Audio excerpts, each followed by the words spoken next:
میگن آقای خامنه‌ای تو مقصری، تو کشور رو به جنگ کشوندی، تو باعث شدی، سیاستای تو باعث شده. بگو تو این 200 سال اخیر که آقای خامنه‌ای قبلش نبود، تو جمهوری اسلامی نبود، تو ایرانی کی پیروز بودی؟ ترکمنچای پیروز شدی، گلستان پیروز شدی، در قرارداد آخال پیروز شدی، در معاهده پاریس پیروز شدی.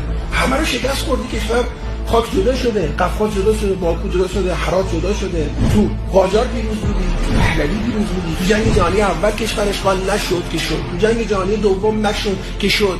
ارتش نداشتی اشغال شد، ارتش داشتی اشغال شد. 1296 و 98 2 سال قحطی بزرگ، بیش از 4 میلیون ایرانی کشته شدن. برید کتاب قحطی بزرگ پروفسور مجد رو بخونید که مادرایی که شیر نداشتن به بچه‌شون بدن لگن و علف می‌خوردن که بدون بچه شیر بدن. نسل کشی شد در اینجا. کی تو گذشته پیروز بشی؟ شما میای حافظه تاریخی جامعه رو پاک می‌کنی، جامعه‌ای که حوصله نداره بخونه اینا رو. بعد میای بگی ببین امروز محکومی تو.